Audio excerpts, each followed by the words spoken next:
Group ជំរាបសួរលោកគ្រូនិងមិត្តភ័ក្តិទាំងអស់គ្នាថ្ងៃនេះយើងមករៀនមេរៀនទី1ជីមករៀនដោយលោកគ្រូសុនសុធិរិទ្ធហើយថ្ងៃនេះយើងមកចូលនិយមន័យគឺជីជាសារធាតុគីមីមួយចំនួនដែលបន្ថែមឲ្យដីដើម្បីបង្កើតទិន្នផលហើយនេះជារូបជីដែលយើងគួរប្រើប្រាស់បានល្អហើយចូលមកចំណុចទី2គឺសមាសធាតុគីមីនៃជីហើយរូបទី1ហ្នឹង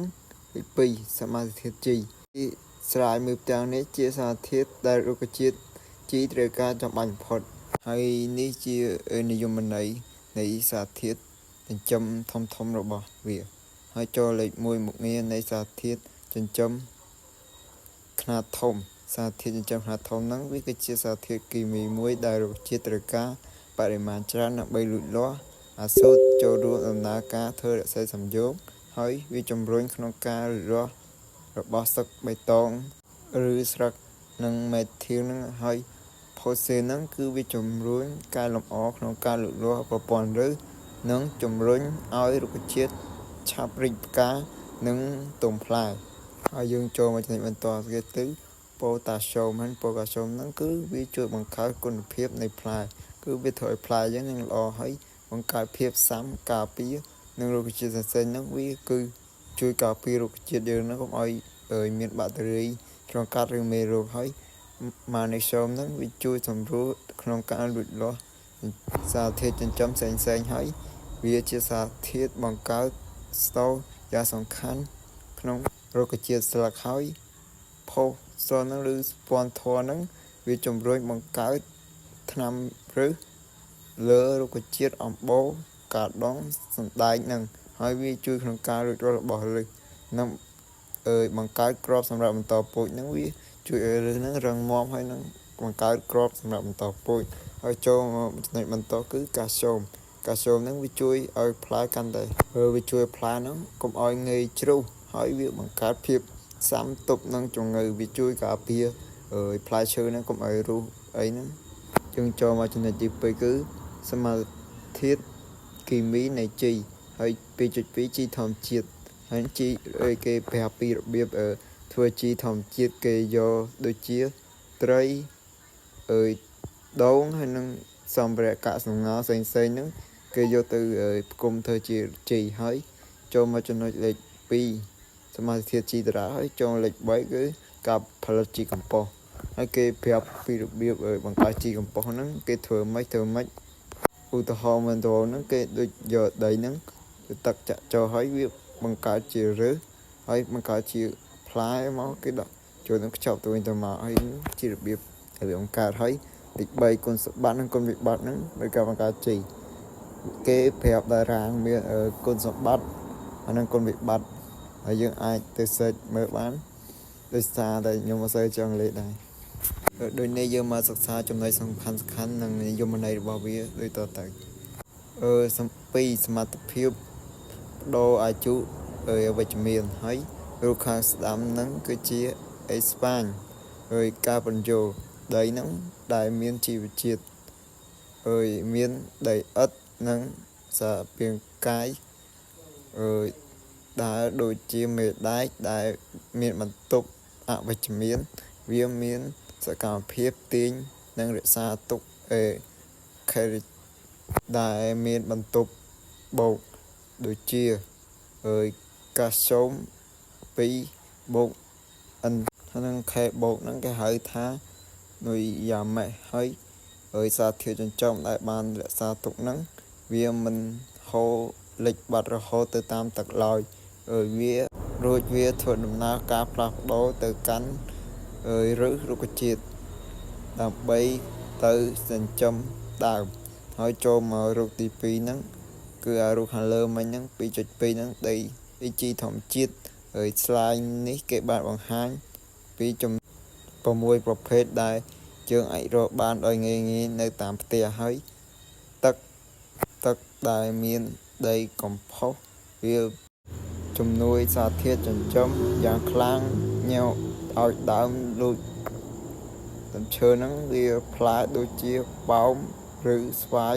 លូតលាស់ដល់ផ្កាជាច្រើនហើយលេខ2អំបិលអេលិចស្តុងវាជាម៉ាឌីសូម ជួយបង្កើតសម្ព័ន្ធផ្ការបស់រុក្ខជាតិដូចជាផ្កាផ្សេងហ្នឹងហើយនឹងផ្កាអេលអាវហើយ4កាកាហ្វេហើយសម្បូរហ្នឹងកាកាហ្វេហ្នឹងវាសម្បូរទៅដោយជីវជាតិអាសូសពណ៌ល្អបំផុតសម្រាប់រុក្ខជាតិចូលចិត្តដីអាស៊ីតដូចជាផ្កាទ្វាឬបូទីនីហ្នឹងវាជួយបំរុងឲ្យដីហ្នឹងមានជីវជាតិហើយ5ទឹកលាងអង្ករហ្នឹងវាជំនួសភ្នាក់ងារជំរុញការលូតលាស់ល្អសម្រាប់រុក្ខជាតិក្នុងផ្ទះដូចជា